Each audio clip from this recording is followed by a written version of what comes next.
I think I was. Hey, we Hi. are live. Fran, it makes me nervous because oftentimes when I think that it's still picking up the stream, and you and I are chatting, all of a sudden when it does go live, it says it's been live for a teeny bit of time already. So I'm never quite sure how much our audience sees of our goofiness behind when the Oh show well. starts. But Um, anyway, they see thank it. you. They see it during too. So I mean, Well, that's true. That's very true. Very true. So, thank you, anyone who is joining us. Let us know that you are with us. If you are watching, hashtag give see, if you are watching live, give us a hashtag live. If you're watching in the replay, give us a hashtag replay. Make sure to leave comments or ask questions of us. That helps the Facebook algorithm move us up into in their line of who they will promote and how many people they will show it to. And so if you like us and you like what we do here, please be sure to share this and leave those comments and those questions. And also, if you are not a subscriber to my YouTube channel, make sure that you hit that subscribe button. And also, if you're not a subscriber to my Facebook page, hi from windy New York. Hi, Alex. Thank you for hi joining us. Alex. If you're not a subscriber to my Facebook page, go ahead and make sure that you subscribe as there as well. You give it a like so that you get notifications every time I go live and every time Fran and I meet, or there's a hashtag no limits, or I give a special education tip or an IEP tip or any number. I've been doing some fine motor and gross motor activities. Have you seen any of those, Fran? Honestly, I have been not been on Facebook as much, so no, I haven't. Oh, well, good for you. What have you been doing if you're not on Facebook? I mean, isn't that Well, everybody's whole life? ah, well, right now, guess where I am? I'm not in my usual place. No, you're not. You're not. You have a pretty light fixture over your shoulder, so it kind of looks like maybe you're in a hotel. Well, it's a mobile hotel. Oh, Here, I'm gonna turn. But the problem is, it looked really pretty prior, but it's raining now. But yeah. there's a No. lake out there. All right. That's very Sorry cool. for all the viewers that I just gave seasickness to. Um, but I really wanted you to see. I was blessed by a friend who is allowing me to use their camper while they're not. Nice. That So is very nice. I have been And taking you like camping. opportunity. Yes, but you know what? It has rained pretty much nonstop for like this many. Oh, So, like it's raining right now too. But the thing is, I normally tent camp. right. So it's been really an interesting experience to be able to continue it's to have the opportunity to be in nature, to have the opportunity to see beautiful sunrises and sunsets, because I'm literally can look out and I can see the lake because I'm directly across from the lake. Nice. So, yet to have the creature comforts of shelter and light and a microwave because I got back really late and I was like, I'm hungry and it was pouring rain. And in the past, that would just mean I would eat something cold Right. or canned and just open the can and eat it cold out of the can. Um, but I didn't have to. I got to microwave it. So, Nice. it's a new experience. So it's been kind of fun. But um, I really, really part of when I camp, I have a power chair and I Uh like to huh. go out and I like to explore the campground.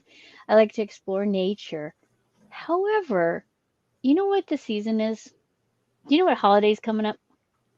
Yeah. Well, there's several, but immediately following The this immediate episode ones. is Halloween. Yes. And Halloween's really not a fun holiday for me for a multitude of reasons.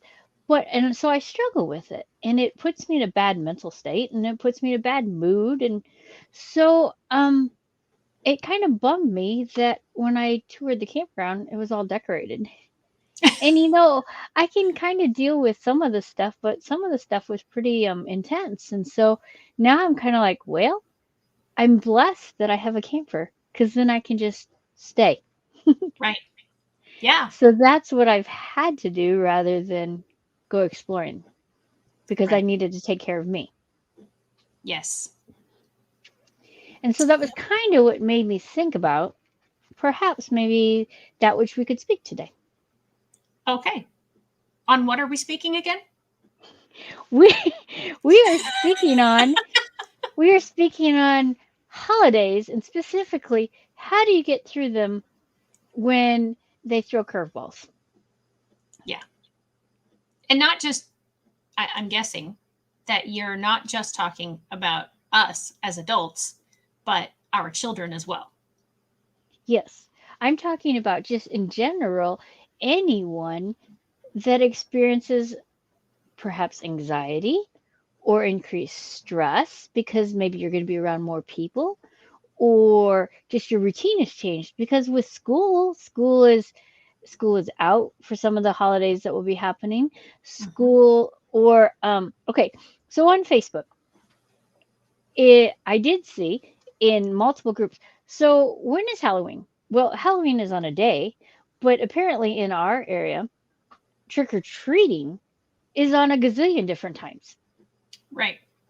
So think about that weird routine. And then you have parents that might be like, well, let's get our kids everywhere. So then they go trick or treating here, then they go trick or So it can be a very overwhelming. So that was just very, what my random thoughts are.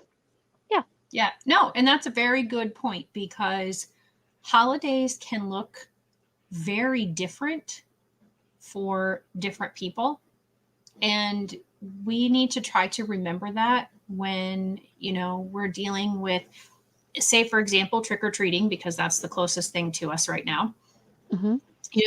I've seen things go around on Facebook that, if that teenager comes to your door, in most locations, it's, you expect younger aged children, the littler ones.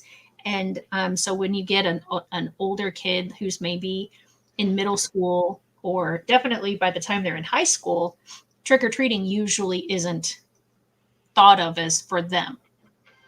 And so I've been seeing a lot lately of the posts going around that says something along the lines of, if that kid comes to your door and they look like they're too big or they look like they're too old, but Hmm. they're still coming to your door, instead of giving them, a hard time or not giving them anything at all because, well, they're too big to be doing this and they shouldn't be doing this, think of it as they could be doing something else instead, and in the sense of doing something negative.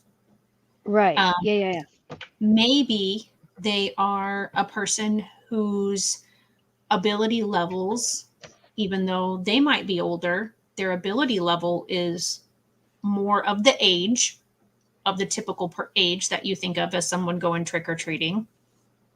Or, maybe this is the food that they're going to eat for a couple of days. Right. Even though it's not healthy and it's not good for them, but it could, I mean, Hmm. depending on what you get, it could be sustaining them for a day or two. So, it's that little bit of a mind shift, but also it's just welcoming whoever shows up at your door for trick or treating. And if you don't have enough stuff, you Right. don't have enough stuff. But like us, most of the young children in our neighborhood there aren't any. we don't.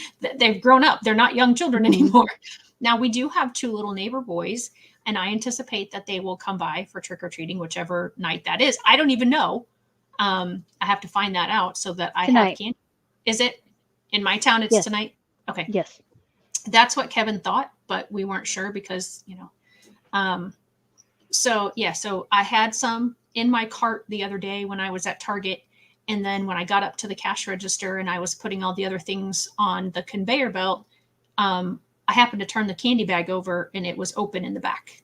And so I decided not to buy that bag of candy. That's But then wise. already at the checkout, and the candy was, like almost the opposite part of the store. So Mm-hmm. I have to make sure and go get some. Or um, one of the things that Well, what else could you do if you didn't have candy? well, I've got some ideas. A friend of mine shared this earlier in the week. And these are some things that you could maybe do. Can you see that? Mm-hmm. Okay, so these are some things that you could do um, that are Can you just non click on the food. picture? If I do, I think it's going to take me to the next. Yeah, it No, doesn't get any bigger. there's a little in the corner. There should be a little doodad. Nope, nope. Over on the picture, there should be like an arrow This in one? the corner. Nope. Up in the top passenger corner. Passenger. But of This the would be picture part. passenger. Go to the picture. Go to the picture itself. Up there. There should be like a little click there. There's Is there nothing there. nothing there? Nope. Okay, I'm sorry. No, because this is through Instagram, so that Oh, may okay. have I was something to thinking do you with were it. on Facebook. No, Okay. I'm on Sorry about Instagram, that. but I can like. Is it that you guys can't see it, or what are we? Well, I just can't see it, but that's okay. I probably everyone else could have seen it. Okay. And let me scroll over and see. It's Yeah. just, uh, you know me. I use a bigger monitor normally. Okay. So this is ideas of things that you can hand out instead of candy. So Mm-hmm. glow sticks, finger puppets, stencils, bubbles, coins, spider rings, or any kind of little spooky type rings, playing cards, stickers, vampire fangs, whistles, pinwheels, kazoos. I think a lot of parents would be unhappy if we handed out a lot of whistles and kazoos, but hey, they took them trick or treating. It's their own fault, right? Right. Silly glasses, Oh. comic books. We got stickers on there twice, mini notepads, pencils. Yeah, so I mean, there's lots of different things that can be given out. There's also different things that can be done instead of going trick or treating. Oh, looky And here. There's a spider ring. oh, well, perfect. That was handy that you had that there. Uh, my friend's daughter had that there. Okay. But yeah, I mean, but like you said, the whole idea of going out in a costume, then going up to someone's door, even if you know the person, but oftentimes, you're going to your neighbors, and while your parents might know the person, you don't necessarily know the person, or you haven't necessarily spoken to the person. And, so that can cause anxiety of oh, I'm Mm-hmm. supposed to go trick or treating. I'm supposed to go from this door to this door and I'm supposed to say trick or treat or say something. And so, how did your kids deal with this when they were growing up? Was this something they enjoyed or something that was difficult for them? Um, it depended on the moment. Mm-hmm. Um, and so it was a struggle some days, and sometimes it was who got to push the button. And sometimes we were trying to teach a few social skills, like my son would just walk in. He would open the door and walk in and say, "I'm here." Yeah. Um, uh, and my daughter would be upset because she didn't get to push the button, the doorbell, or because my son was a little more in your face, he tended to be noticed more. Mm, So there was a little bit of a struggle, but then we learned that we found a subdivision in our area that was pretty easy to it was kind of a contained subdivision. So and we got to know people along it, and they would have special things specifically for my kids. And we knew it was a way to break it up. So we would hit those houses interspersed, or if we were having a meltdown, we chose to go to those houses because we could have a meltdown there, regroup, and start again. And also, what we came to realize is we don't have to do the whole subdivision. mm-hmm, We don't have to stay out the whole time. mm-hmm. And if a child is done, I learned that I needed a person per child, at least. Sometimes we needed multiple people because to keep up with my son was sometimes really, I learned I wanted a young person to be able to chase him. Gotcha. because he's fast. He was fast when Yeah. he was younger, and I just couldn't do it. So to trick or treat with my kids, it took about probably about that many people. Okay. And he had something that kind of looks like a stroller, but it was a wheelchair, Uh-huh. and that was like his comfort measure. So he would go to that when he got overwhelmed. And sometimes my daughter would sit in it too. And sometimes they were both sitting in it and you're pushing them both. So for them was having a home base, I found was very important. So, and I saw with other parents, they would have a wagon or strollers, and we started taking our dogs as well. And that was a comfort measure to my kids. And Hmm. and actually it was a comfort measure for me as well. I was To me, it able to sounds like you find peace added in more that. stress into your trick or treating, though. If you have two kids and you have a dog or two dogs and trying to No, keep track of actually, see everybody. my dogs know how to heel and are really Uh-huh. well behaved. So they and you would just tie the leash to his chair, and so they walked right beside it. So they were just kind of part of the. So it was not any added stress except obviously if you had to clean up after your dogs. That was the only extra that my dogs caused. Yeah. Okay. And actually, I could tie the dog to my kid as well, so that helped too. Slowed him down. Oh, there you go. Yeah, no, And Jonas would yeah, not do well. I don't think. really. He's laying on the floor next to me. That's why I just looked Mhm. down. Okay. So that was how we handled it. And even now, I think it's interesting because my daughter's in extended education. So the high schoolers in our area, they still trick or treat, a lot of them. Yeah. And but she's beyond even teenage, but she's still, in her head is, kind of middle schoolish in a lot of ways. Um, Wants to trick or treat, and if she wants to, I'm not stopping her.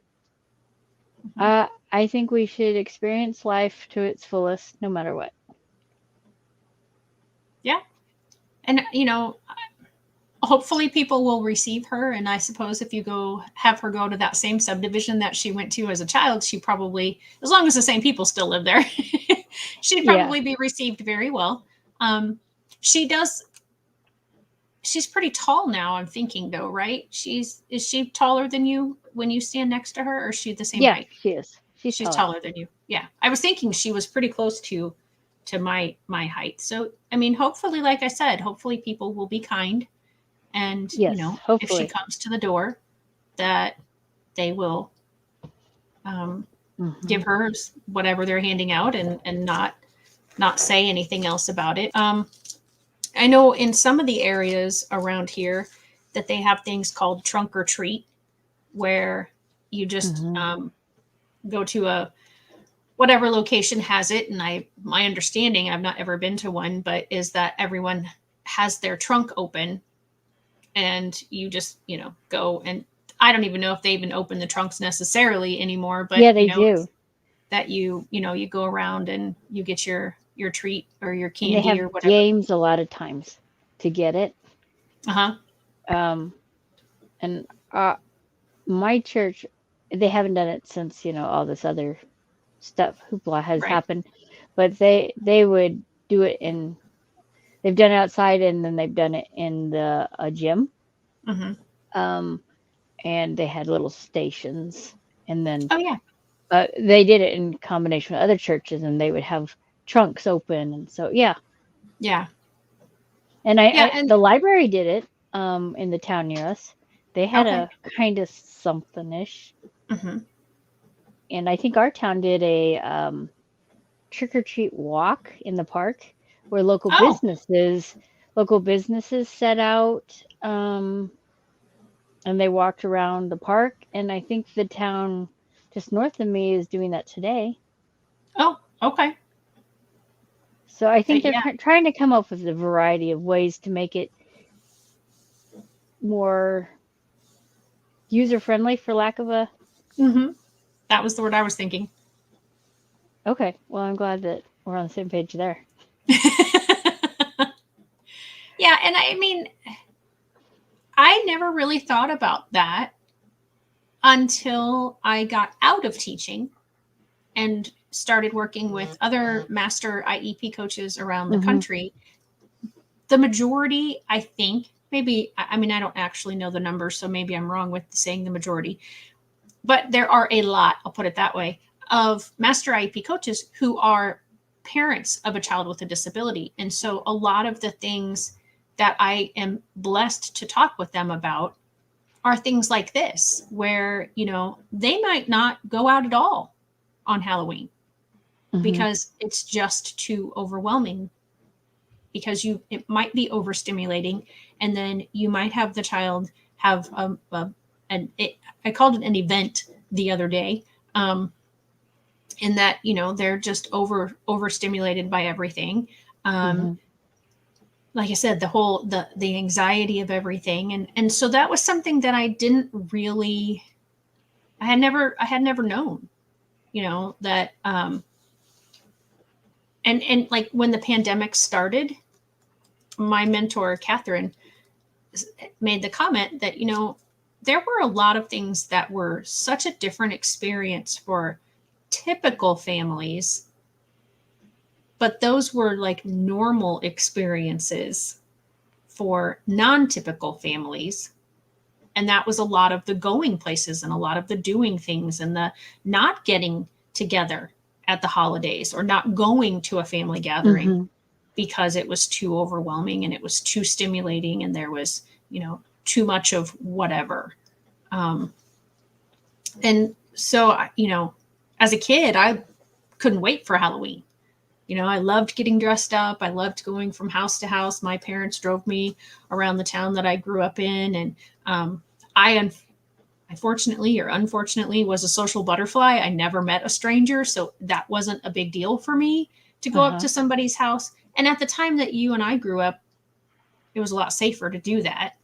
Um, Mm-hmm. I mean, we did unfortunately have, one or two instances where things went bad, but for the most part, all across the country, it was pretty safe to go trick or treating. Um, Right. and now that's not the case, which is sad for a lot of kids who look forward to it. But what are some other ways that you have handled or helped your children handle, for example, trick or treating, since that one's the closest one to us?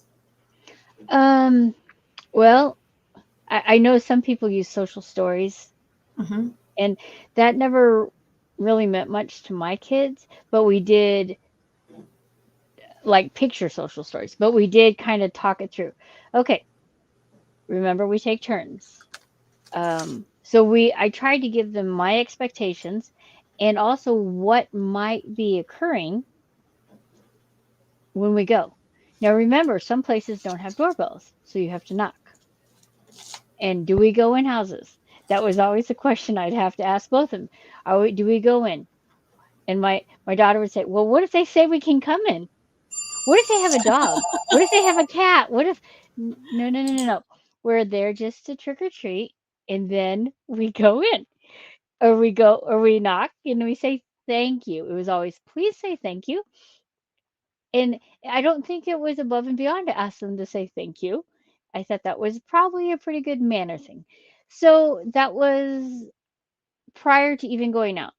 And also, I try to give them the expectation if you if you are struggling, we will stop till you can either gather yourself, or if you can't, we're not going to be able to continue because it's not fair to those around us.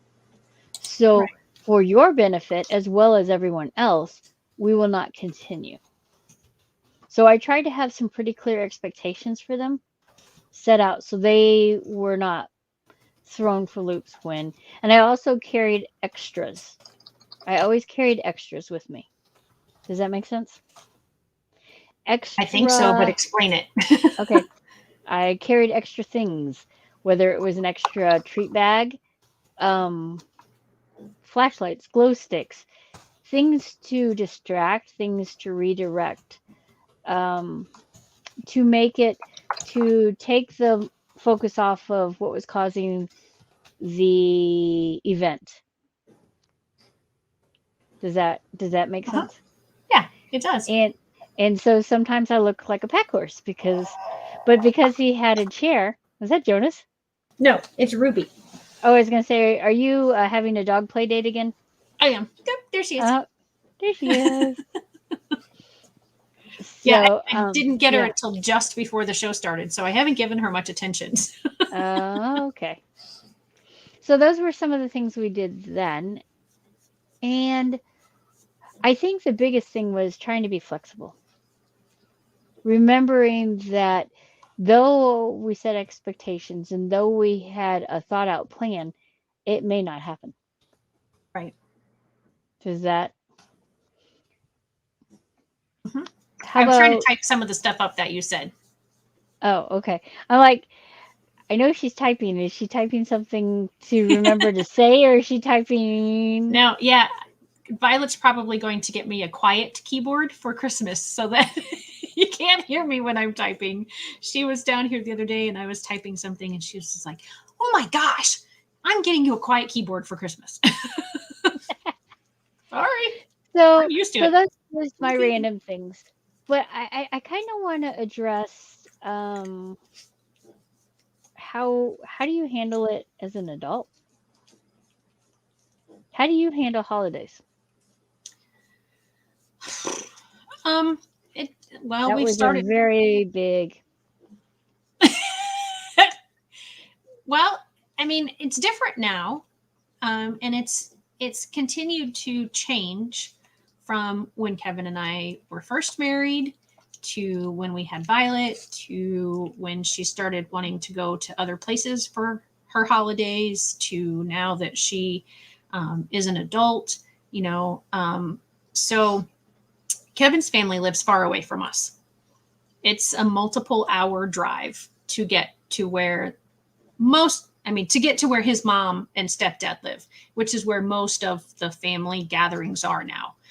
There was a time when we would have them at our house or one of the other siblings, tried to have them at their houses, but it always seemed like we had less people show up when we would do it someplace besides my in law's house. So now that we have, Kevin has, now I'm going to lose track. He's got three, four, five. He's got five siblings, and and all of them are grown and have a spouse or a significant other, and all of them have children. Some of them they have high school and older. Some of them are still like middle school and younger. And so and then everybody has work schedules. And so my mother-in-law sent out a message shortly after our last Friday with Fran and said, okay, it's the middle of October. We need to start planning what we're going to do for Thanksgiving and what we're going to do for Christmas.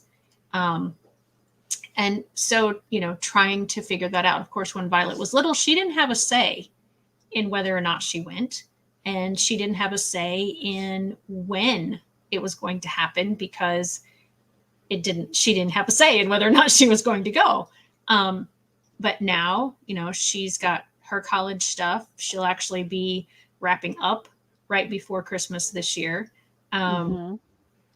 And, so then we've got the other ones. There's three other ones in college. And this is just all for the side of the family where Kevin is the connection.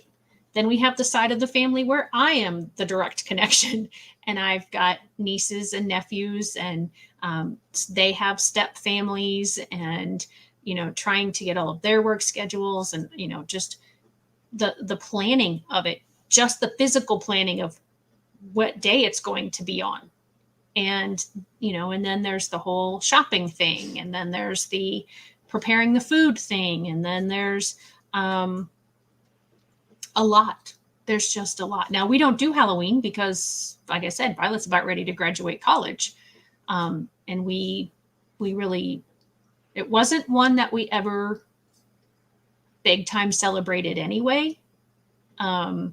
She would get dressed up and she would usually go with her friends, and they might, as they got a little older, then they were the ones who handed out the candy. they would sit at a friend's house, and they were, a couple different times, and they were the ones that passed out the candy. Again, where I am, um, it was just Violet, and there was one little boy that well, he's a man now. Um, just like she's a woman, he's a man.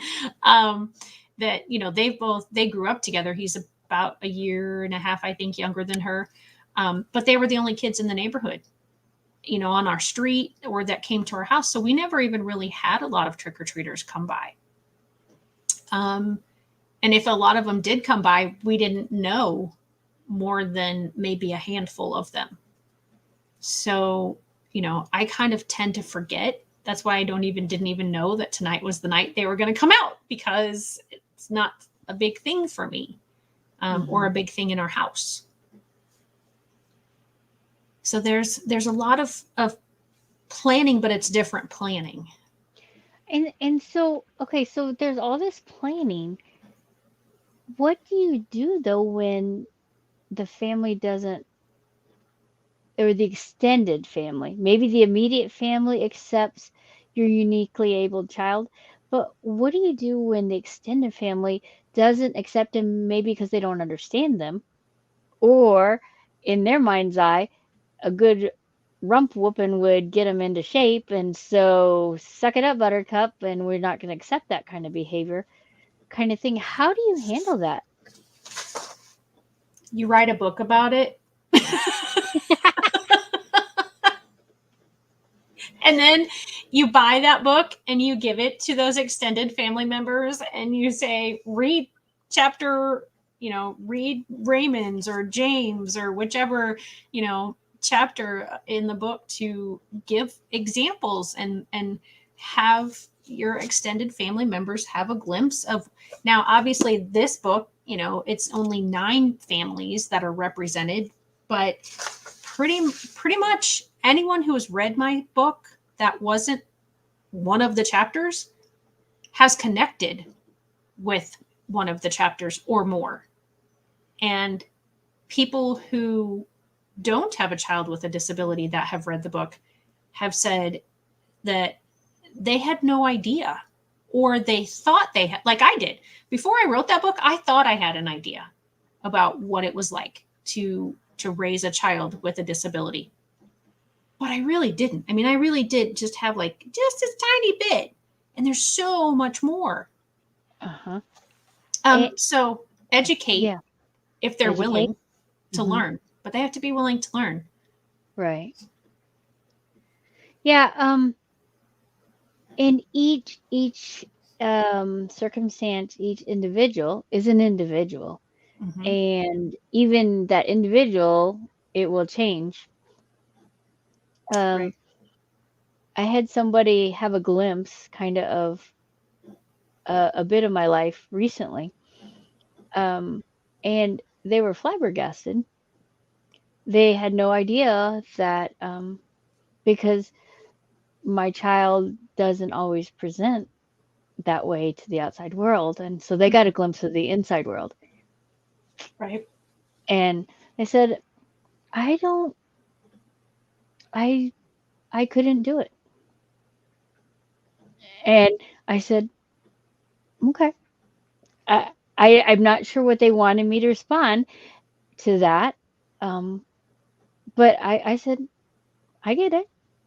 There are days I feel like I can't, or I'm not sure how to do it, but they're my children and Mm-hmm.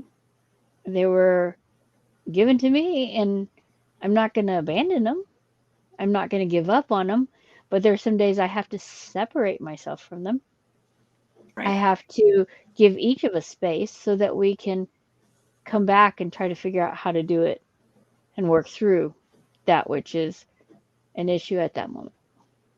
And so for me, I think even the holidays, knowing maybe the things that might cause a different type of event or circumstance, knowing that ahead of time, because people tell, when they say, I don't know how you do it. Well, I've been around them since they were born. I gave birth Right. to them. So it was a process. It wasn't, well, okay, It was. When one of them was born, they screamed from the start. So, yeah, it started from the very beginning. And the Right. other one started off in the NICU. So, yeah, I mean, there were some things that started from the very beginning, but it was a process. So it wasn't like all of these problems all happened at the exact same time. Right. So, w- and it, so we got to know each other as we went Mm-hmm. and learned how to do, okay, well, that happened. So we kind of have an idea how to deal with that. And then so when the next thing happens, and that's kind of like with the holidays. Now I have a better idea. Like, my son never would stay focused on opening gifts at Christmas time. He just couldn't. He would just forget, or he would get a gift and he was done. And Right. my mom has always been one that gives us gifts. Um, like each of us have a matching gift. It's not identical gifts, but she wanted us to open them at the same time. And so Uh-huh. she had the same thing for the kids. And it was really just distressing to her, and understandably so, because that's just how she did it, and that's how she wrapped them, and how she kept track of what was going on was everyone had to open the gifts at the same time. And so when my son didn't do it, it it was a rough couple of times of opening gifts.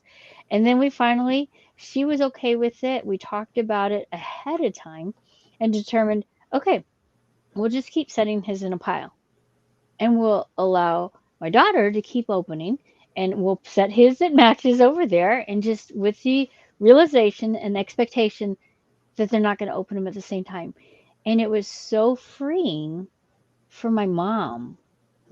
So then it was freeing for me because I wasn't carrying the weight of trying to make my son open a gift that he didn't want to open. So he was having his behavior was saying, I don't want to open this. I am done. I want to focus on this gift here because this is the coolest thing in the world. It's wrapping paper. That was, he was focused on the wrapping paper. That was where he would get stuck every time, was he loved wrapping Right. paper. He loved to sit in the middle of wrapping paper and the string. So, I mean, really, it wasn't even the gifts. And so once everyone realized that, it was freeing. It freed my daughter up to be able to enjoy opening gifts. Yeah. She wasn't sitting there being told, you gotta wait, he hasn't opened his gift, you gotta wait. Yeah. So I think being flexible, like I said previously, and also realizing, um, that our expectations are not their expectations. Mm-hmm. That was where I was going. That was similar to what I was going to comment, because we have to understand what our expectations are as much as possible. Sometimes, though, we don't realize what our expectations are until they're not met. Yes, And so so when true. that happens, we have to take a step back and say, that was my expectation. That isn't how it has to happen. Mm-hmm. And I think you and I have spoken about this before regarding traditions. A tradition doesn't just happen. There has to be a first time, and then a second time, and then, or an A time and a B time, and then a C time, and then a D time. And that's how it Mm-hmm. becomes a Right. tradition. So you can start new traditions. And Mm-hmm. I so often think that we get stuck in the older or the longer lasting, however you want to phrase it, traditions. Because they're comfortable to us. Yes. Yes. Yeah, exactly. They're Comfortable is a great known. word They're because we known, they're know. Yeah. comfortable. Yeah. Yeah. And, what I'm hearing as you're describing is a lot of preparation, pre planning, and there was another word that I wanted to say, but I did it wouldn't it hasn't come to me, um, because it's not just preparation for you and your kids. It is preparing the environment, preparing the people that are going to be in the environment as well. Mm-hmm. Um, and I guess maybe it was that I don't think it was being flexible that I was trying to come up with, or that is kind of along the lines of what I was thinking, but maybe it'll come to me later. But that's what I'm hearing mostly from what you're saying is, you had to talk to your kids. You had to, teach them the skill every year. And you got to think about that for anybody who's watching. That was really a skill that they did only use once a year. We tell them not to go knock on people's door the rest of the year. We tell Yeah. them not to go ring somebody's door the rest of the Mhm. year. We tell them don't go beg people for candy, but on this one day of the year or Or 2 days, from depending on strangers. right.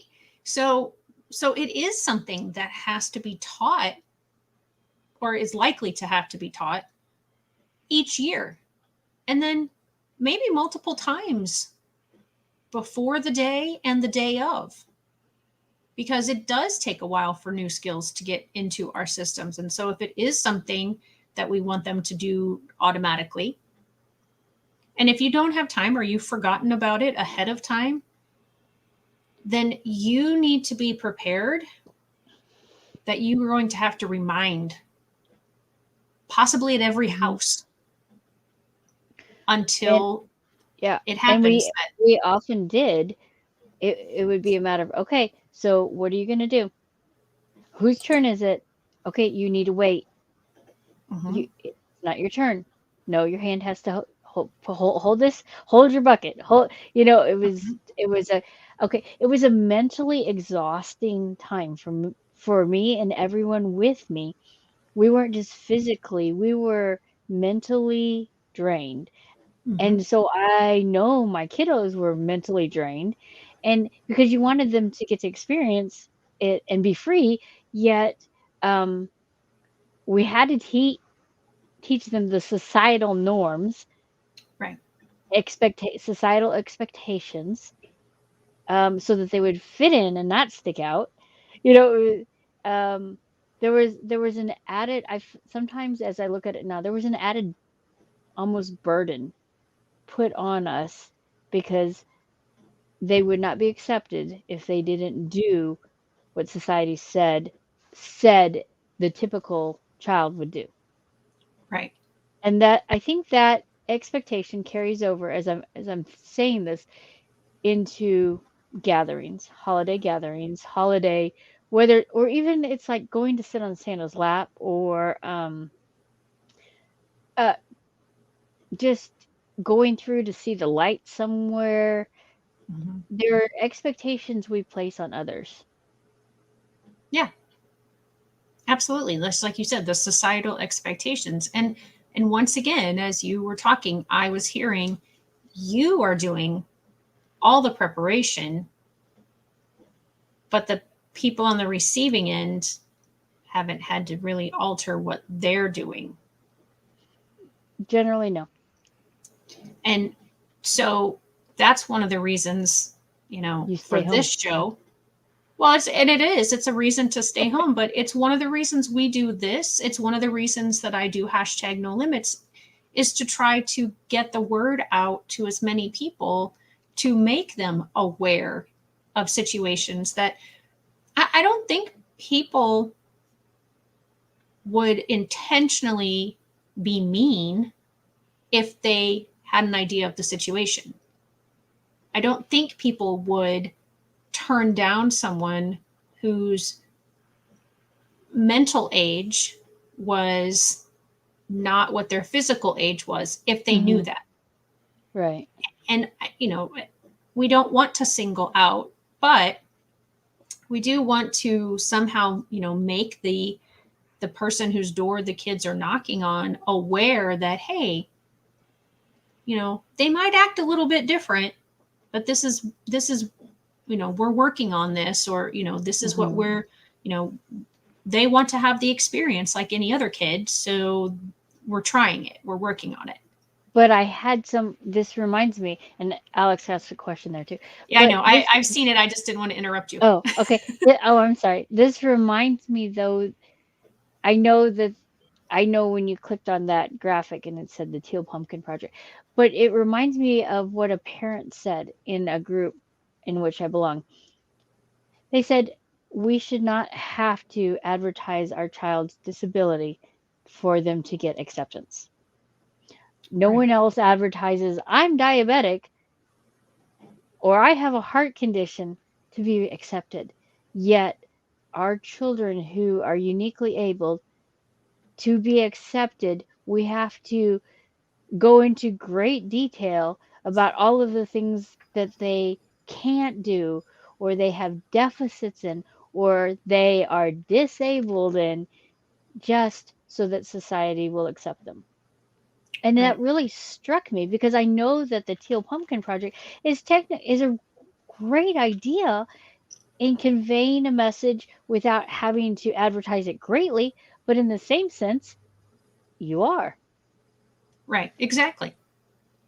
Yeah. So for anybody who doesn't know what the Teal Pumpkin Project is, it's a special colored teal pumpkin basket, Halloween. What am I trying to say? Container. Halloween container um, that is teal, so that if your child is using that, the idea is that the person whose house you go to would see that and recognize, oh, they have um, the different basket, container, whatever. What bucket? That's what I'm trying to come up with.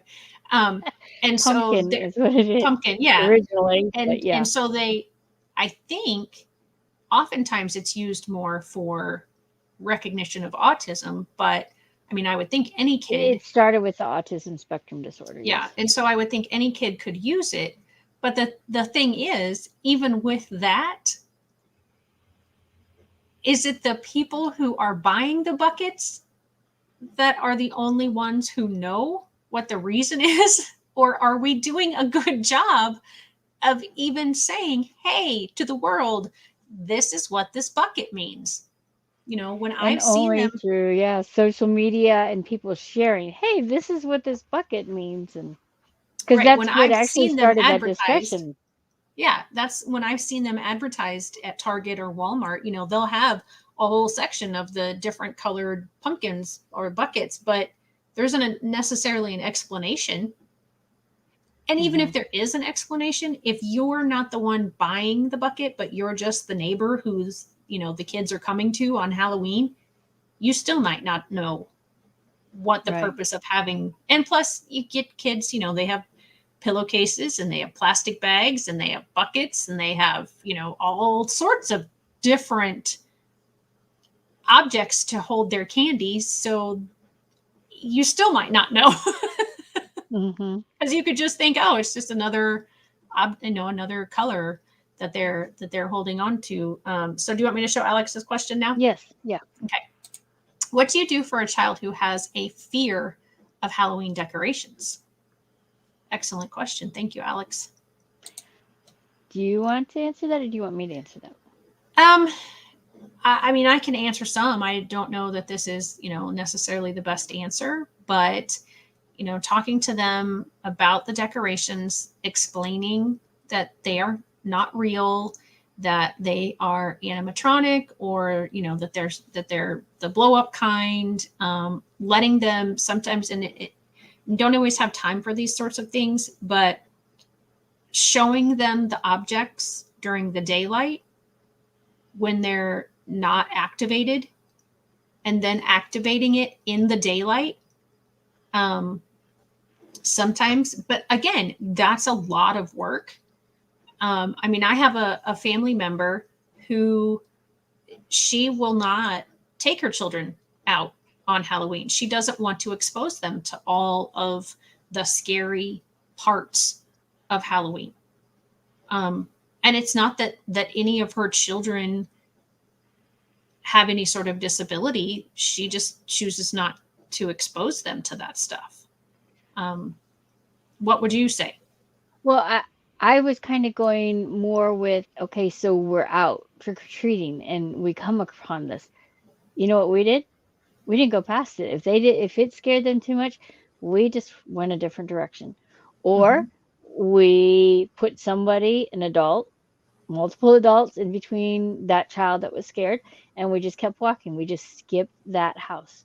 But Hmm. because you went through the same neighborhood, we knew where the scarier or the things that were upsetting um, were. So we just chose not to go down that street, or we'd only go so far and then we'd cross over. Yeah, we just skipped those areas. Mm-hmm. Um, so in the moment, we just didn't deal with it a lot of times. I know my friend, her daughter, they do. They, much like you said, they look at it in daylight and then they know where they are and then they can choose if they are going to go that direction when it's nighttime. Mm-hmm. But I know she doesn't force her daughter to go down that to that house or to do anything around that. Right. And I think as a society, I've noticed that we push people. We don't allow them time to process it, Mm-hmm. and we minimize their their discomfort. And in minimizing their discomfort, we're minimizing them. Mm-hmm. And I think that's very unfortunate. And I've come to realize the reason I'm so clear on that right now is I've realized that is an area that my daughter and I are working on in communication. Because there have been times that I thought we were on the same page, or I believed I was communicating clearly, but I was minimizing what she was feeling and experiencing to try to get her to do something. And I came to realize I was not just minimizing what she was feeling, I was minimizing her. Right.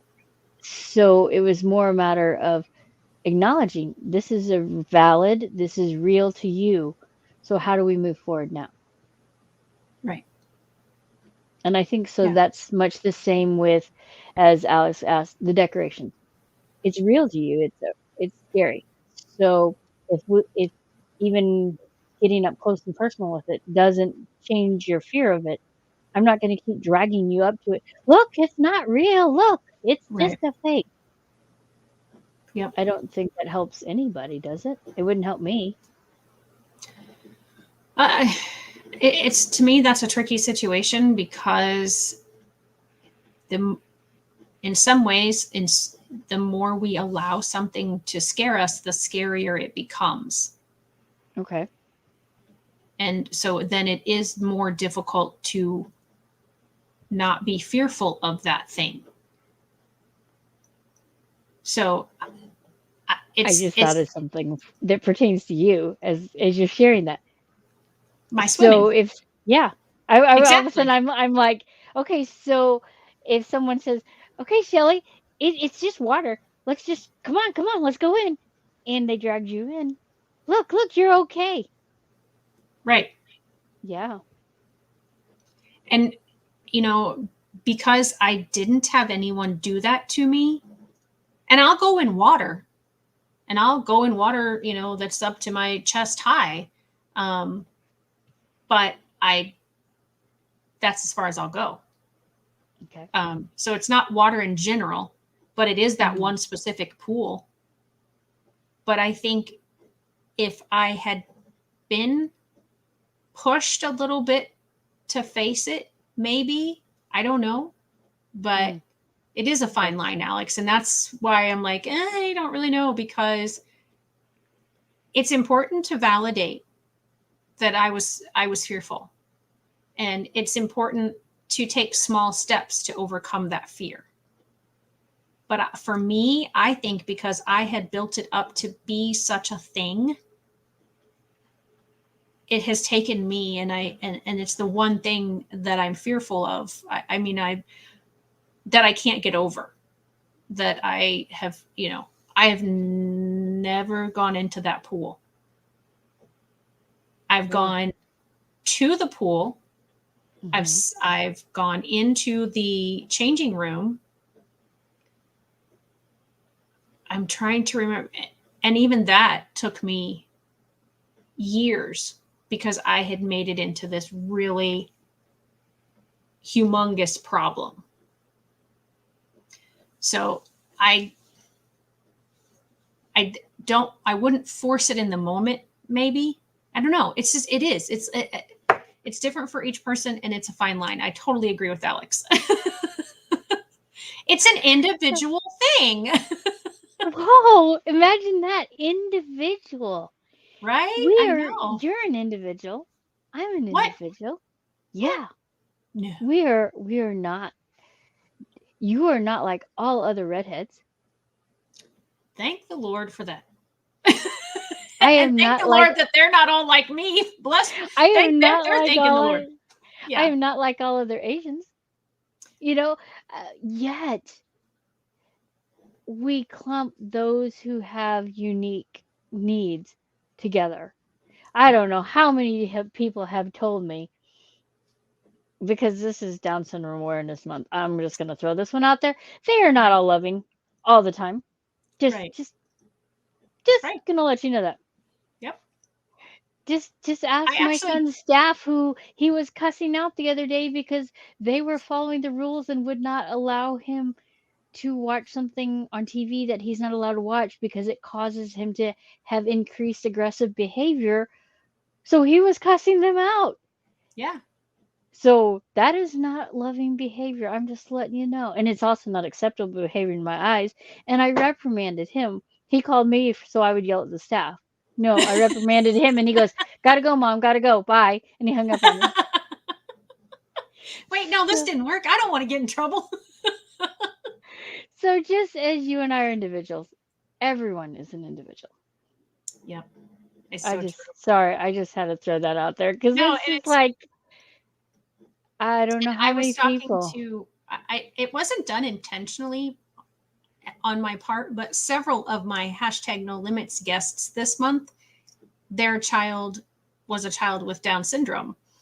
And so I talked about that, that I said, yeah, I have my friend Fran that I do Fridays with Fran with, and I don't remember which episode it was on, but I said, because I'm trying to think, whoever it was talking about the fact that, I think he said, because he was around a lot of people with Down syndrome, and he said something about, they're usually like, or my daughter, I think that's who it was. I think he was saying, she's usually a pretty happy person. Um, and then I think he kind of either hinted or actually said something about, most people with Down syndrome are pretty happy. And I think I was like, wait, pretty happy versus happy all the Uh, time, which, I mean, your son is, I think, happy most of the time that I'm around him, but I know he's not happy all the time because I've been around him on occasion when he's not been happy. But yeah, I found that really interesting. And I'm like, oh yeah, my friend Fran will tell you differently about that. oh You my know what, goodness. Fran? What It's time to go. We is have, it? yeah, Because I was really thinking that we would have a short one today.